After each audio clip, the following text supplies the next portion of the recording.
Welcome back to my channel फैक्शन में हिंदी। और यहाँ पर हम बात करते हैं कैसे हो आप सभी। और अगर आप अच्छे हैं और अच्छा है रहें, तंदुरुस्त रहें, यही मेरी कामना है। तो चलिए आज हम एक और ऐसे टॉपिक पे बात कर लेते हैं जो मोस्टली लोगों में हो रहा है, लेकिन इसको लेकर वो अवेयर नहीं है या इनके सिम्टम्स पर ध्यान नहीं देते हैं। अगर हम डायबिटीज की या हाई ब्लड शुगर लेवल की बात करें तो ये इंडिया में बहुत तेजी से फैल रहा है।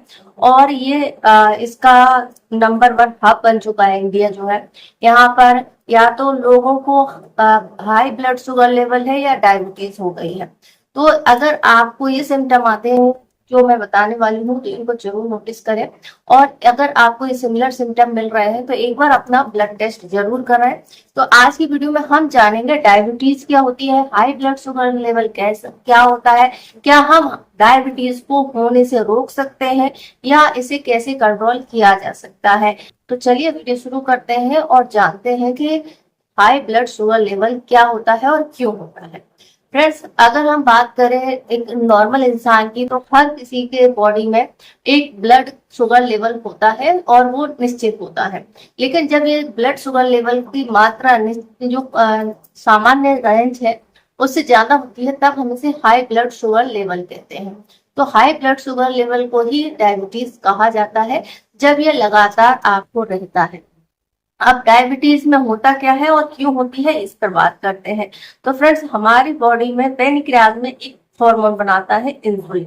इंसुलिन की काम क्या होता है, ये हम जो कुछ भी खाते हैं उससे जो ग्लूकोज बनता है उसको एब्जॉर्ब कर लेता है और या फिर जो एब्जॉर्ब करता है और इनको सेल ग्रहण करके आसानी से पचा लेते हैं।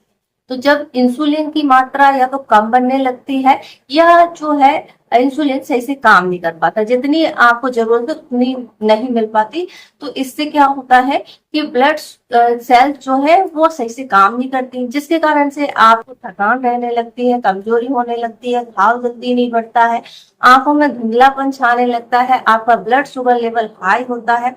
और अगर आपका ब्लड शुगर लेवल हमेशा के लिए हाई रहता है तो इससे आपके बॉडी ऑर्गन्स पर प्रभाव पड़ता है, आपको बार बार यूरिन जाने की इच्छा होती है, इस तरह के सिम्टम जो है आने लगते हैं। और ये सिम्टम शुरुआती भी हो सकते हैं जब आप प्री डायबिटिक है, यानी कि आप उस स्थिति में हैं जहां पर अगर आप इसको क्योर नहीं करते हैं तो आप आगे चलकर डायबिटीज की बीमारी से ग्रसित हो सकते हैं। तो अब हम बात करते हैं क्या डायबिटीज को होने से रोका जा सकता है। हाँ फ्रेंड्स, डायबिटीज को होने से रोका जा सकता है अगर आप अवेयर रहते हैं और इन सिम्टम्स पर ज्यादा ध्यान देते हैं। तो आप डायबिटीज की रेंज में आने से पहले ही, यानी आप प्री डायबिटिक हैं तो उसको रिवर्स कर सकते हैं। अगर आपने ऐसे कर लिया तो भविष्य में आपको डायबिटीज नहीं होगी, बस आपको कुछ चीजें फॉलो करनी पड़ेंगी। डायबिटीज होने के कारण क्या क्या होते हैं। सबसे पहले जैसे मैंने कहा, इंसुलिन रेजिस्टेंस हो जाने, इंसुलिन कम बनना, ये इसका मुख्य कारण होता है। इसके अलावा जेनेटिक कारण भी होते हैं। इसके अलावा आजकल की जनरेशन में स्ट्रेस भी एक बहुत बड़ा कारण है जो डायबिटीज को बढ़ावा देता है। डायबिटीज होने पर आपको क्या क्या प्रॉब्लम्स होती हैं। तो डायबिटीज जो है एक हार्मोन रिलेटेड बीमारी है, तो जिससे के कारण से आपका जो है इंसुलिन कम बनता है और इसको पूर्ति करने के लिए फिर आपको मेडिसिन के थ्रू या तो इंजेक्शन के थ्रू इंसुलिन लेना पड़ता है। तो नेचुरली तौर पर अगर आपका पैनक्रियाज जो है सही से काम कर रहा है तो आपको डायबिटीज नहीं होगी। अगर वो इंसुलिन आपका कम बनने लगा है तो आप इसको नेचुरली तरीके से बढ़ाने की कोशिश कर सकते हैं, या फिर ऐसे फूड जो आपकी बॉडी में ब्लड शुगर लेवल को हाई करते हैं उनको रोकने की कोशिश कर सकते हैं। जब आपकी सेल्स जो है ब्लड शुगर लेवल को कंट्रोल नहीं कर पाती तो इस स्थिति को हम डायबिटीज कहते हैं, हाई ब्लड शुगर लेवल कहते हैं, और इसी को ही हाइपरग्लाइसेमिया के नाम से जाना जाता है। तो इसको जांचने के लिए आपको फास्टिंग शुगर यानी सुबह खाली पेट आपका ब्लड टेस्ट करना होता है और खाना खाने के 2 घंटे बाद आपको एक और ब्लड टेस्ट करना होता है।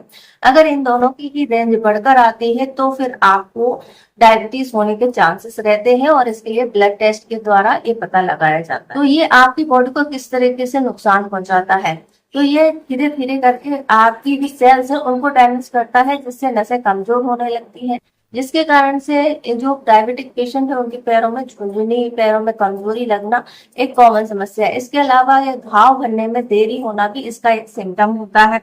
इसके इसके रिस्क फैक्टर पर बात करें तो इसके बहुत सारे रिस्क फैक्टर हैं, जैसे कि मोटापा। जो लोगों को मोटापे की समस्या है उन लोगों को डायबिटीज होने का खतरा ज्यादा होता है। इसके अलावा हाइपरटेंशन भी एक कारण होता है।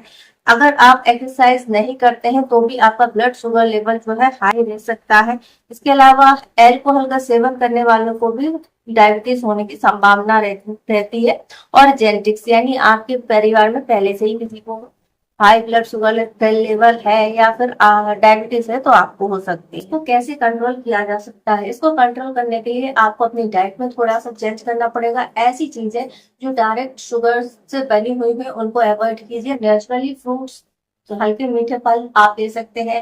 रेगुलर एक्सरसाइज करना जरूरी है। इसके अलावा 7 से 8 घंटे की नींद लेना जरूरी है। आपका बीपी को कंट्रोल करना जरूरी है।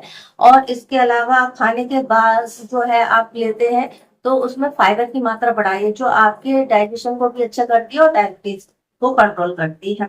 नियमित रूप से आपको ब्लड शुगर लेवल चेक करना है। शराब, सिगरेट, तंबाकू ऐसी अल्कोहल वाली चीजों से दूर रहना है।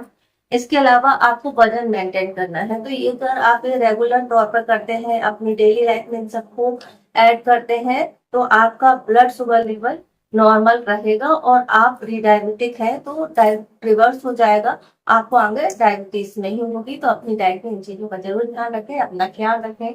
आई होप आपको वीडियो की जानकारी पसंद आई होगी। जानकारी पसंद आए तो वीडियो को लाइक करें, शेयर करें, हमारे चैनल को सब्सक्राइब करें। इससे जुड़ा हुआ कोई और क्वेश्चन है तो आप हमसे पूछ सकते हैं, इंस्टाग्राम पर फॉलो कर सकते हैं। डायबिटीज से रिलेटेड और भी वीडियो देखना चाहते हैं तो आप प्लेलिस्ट चेक कर सकते हैं। वीडियो देखने के लिए आपका धन्यवाद।